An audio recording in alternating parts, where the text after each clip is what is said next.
네, 남원 임실 순창 출신 이용호 의원입니다. 먼저 총리께 좀 묻겠습니다. 예. 고생이 많으신데요. 지금 그 코로나19 확진자 전망 앞으로 어떻게 보세요?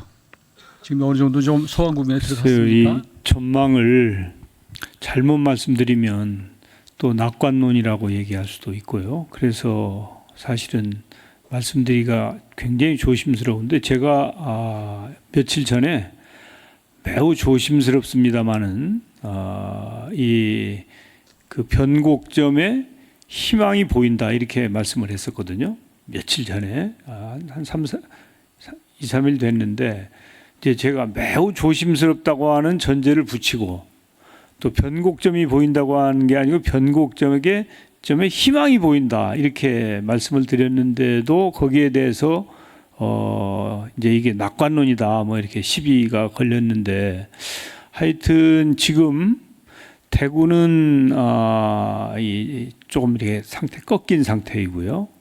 또 전국적으로도 29일 이후에 지난 2월 29일 이후에 답변이 너무 길어서 800명 정도. 제가 대신 좀 편하게 말씀드리겠습니다. 네네. 신천 지발 대구 경북 지역의 이제 확진자가 좀 줄어드는 추세. 예, 거의 이제 의외 지역은 약간 다시 남았습니다. 또 불씨가 생겨서 어제 보니까 서울 구로구의 콜센터 여기는 뭐 100여 명 가까이 지금 확진자가 나왔어요. 90명이 나왔죠. 사실은 예. 걱정이 많습니다. 네네. 이 사태를 총리께서 어떻게 진단하든 간에 저는 정부는 좀 비관적으로 봐야 된다고 생각합니다. 그래야지 대응이 가능한 것이고 좀 냉정하게 봐야지 이게 대책이 나오는 것이 아닌가 이렇게 생각을 하는데요. 지금 추경 규모 11조 7천억 가지고 지금 있는 상황에서는 이게 가능할지 모르지만 또 이런 사태가 몇 개월 더 간다라고 최악의 상황을 가정을 해보면 이게 과연 가능할까라고 하는 걱정도 좀 듭니다.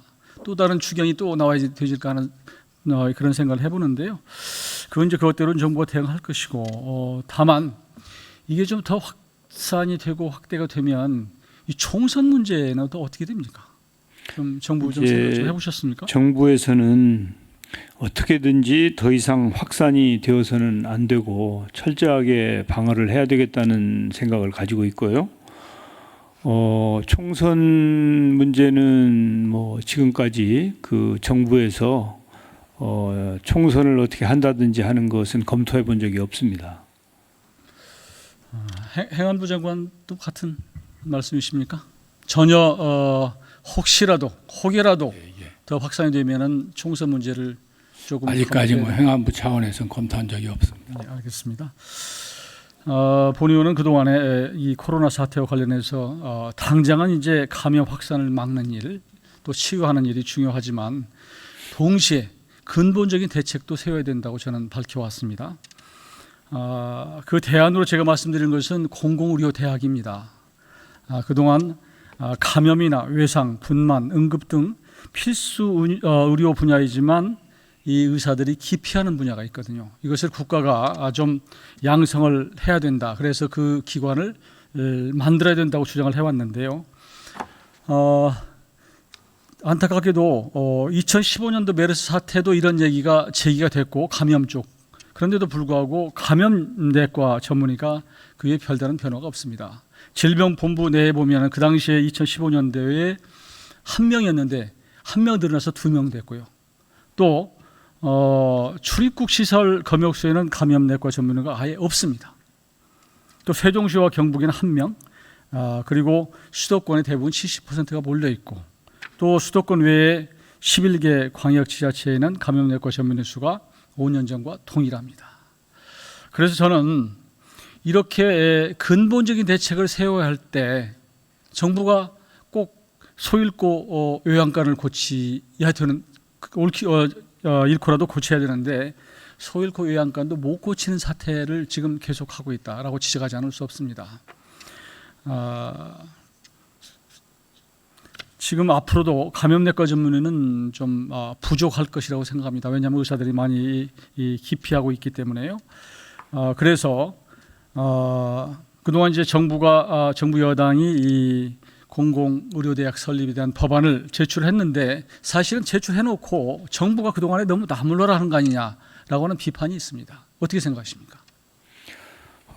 정부도 나름대로 노력은 했을 터인데 국회에서 그 법안이 통과되지 못하고 있는 것에 대해서 저도 매우 유감스럽게 생각을 합니다.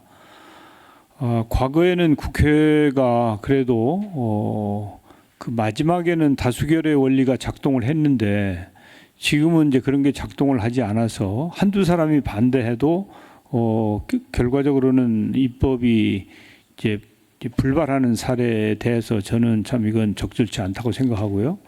이번 5월 국회라도 그 법안을 꼭 통과시켜서 이 공공의료 대학이 만들어져야 된다고 생각합니다. 네, 감사드리고요. 저는 정부 여당이 더 의지를 갖고 해야 된다고 생각합니다. 이번에도 타다금지법처럼 법사위에서 투표하지 않았습니까? 다수결로 하듯이 이 법도 정부 여당이 좀 더 의지를 갖고 밀어야 된다고 생각합니다. 때로는 필요하면은 정치적 좀 딜이라도 해야 된다. 그런데 그동안에 그냥 국회에 던져놓고 너무 나몰라라 했다라는 비판을 받고 있다는 말씀을 드리고요. 차제에 야당 의원들도 이번에 뭐 여러 가지 대응에 대해서 이러쿵저러쿵 말씀하시지만 이런 근본적인 대책에 대해서는 정말 야당도 협조해야 된다고 생각합니다. 이 법안이 이 공공의대가 전북에서 설치되는 것 때문에 자꾸 정치적으로 접근을 하는데요. 저건 아주 잘못됐다고 생각하고 이것이 왜 전북에서 설치되느냐 하면은 거기에 서남대가 폐교되면서 의대 정원 가지고 한번 해보자라고 하는 것이거든요. 그런데 그걸 이해를 잘 못하고 지금 자유통합당 의원 한두 분이 반대를 해서 안 된 겁니다. 그런데 이번에 대구 경북에서 확진자가 다수 발생하는데 오늘 호남으로 남원으로 사실 확진자가 이번 이송이 돼서 남원 의료원에서 치료를 받는 그런 상황이 됐습니다. 이런 거에 대해서 남원 시민들은 환영하고 또 치유되도록 정말로 빌고 이런 상황인데 정말 대구 경북 쪽에 주축이 되어 있는 자유한국당 의원들도 좀 아량을 가지고 정치적으로 접근하지 말고 이 공공의대를 좀 이렇게 처리해달라라는 요청을 드립니다. 아니 그 지금 현재 이제 남원에서 추진하고 있는 공공의료대학의 경우에는 이미 있는 그렇죠. 정원을 활용하겠다고 하는 것인데 그걸 이 허용을 하지 않는 것은 참으로 이것은 지혜롭지 않다고 생각합니다. 복지부 장관 차관 나와 계신데요. 이 부분에 대해서 좀 말씀 한마디 하십시오. 예, 먼저 의원님 지적과 같이 정부로서도 좀 더 이 부분에 대한 노력을 했었어야 된다는 점에 대해서는 깊이 저희들도 공감을 하고요. 그 남은 기간 동안이라도 이번 국회에서 처리될 수 있도록 저희들도 최선을 다하도록 하겠습니다. 정말 답변만 그렇게 하실 것이 아니라 5월 국회 열린다면 정말로 정부가 올인해서 자리를 걸고 해야 된다고 생각을 합니다. 그렇게 하시겠습니까? 예, 최선을 다하겠습니다. 그리고 마스크 테러에 대해서는 뭐 야당 의원들이 많이 지적을 했습니다만 가볍게 제가 묻겠습니다. 총리께서 마스크를 몇 개나 갖고 계십니까? 저는 그 면 마스크를 3개 가지고 있습니다. 그러니까 누구한테 받았습니까? 예, 비서한테 받았습니다. 기자한테. 예. 복지부 차관 어떻습니까? 저는 지금 한 장 가지고 있습니다. 한 장 갖고 버티는 겁니까? 괜찮습니까? 그렇게? 이게 그냥 며칠째 사실인가요? 네, 이틀째 쓰고 있습니다. 저는 우리 국민들 특히 농어촌 같은 경우에는 이 마스크를 사기 위해서 노약자 또 장애인들이 면 소재지까지 상당 시간 막 걸어가서 또 몇 시간 동안 기다렸는데 허탕을 치는 일이 생깁니다.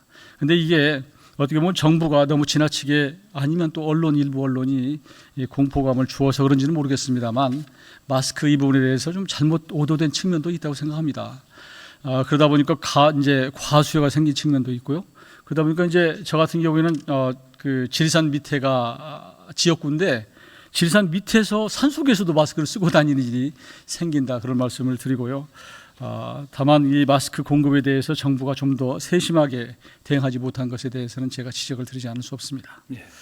시간이 많지 않았는데요. 이번 추경이 부총리께 말씀드립니다. 네. 추경이 이게 지나치게 간접 지원 형태가 돼서 정말 추경으로서 역할을 할 수 있느냐 위급한 상황에서 이 부분에 대한 지적을 하고 싶습니다.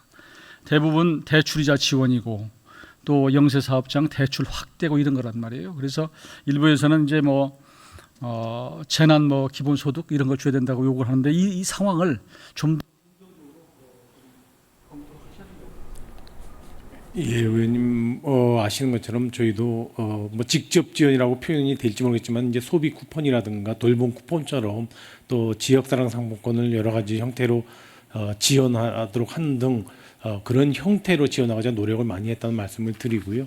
하여튼 조금 더 의원님들하고 상의를 좀 해보겠습니다.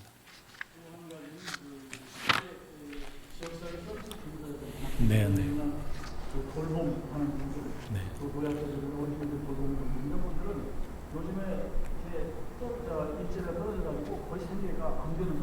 네.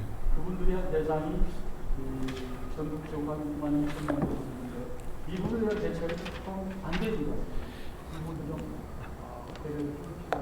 예, 부분적으로 저희가 기금운용 계획을 행정부 차원에서 변경을 해가지고 생활안정자금 지원을 좀 확대한다든가 어떤 여러 가지 생계비 지원 이런 것들을 좀 보완하고 있는데요. 의원님 말씀 주신 것처럼 충분하지 않은 측면은 있습니다. 어떤 저희가 좀 더 살펴보도록 하겠습니다.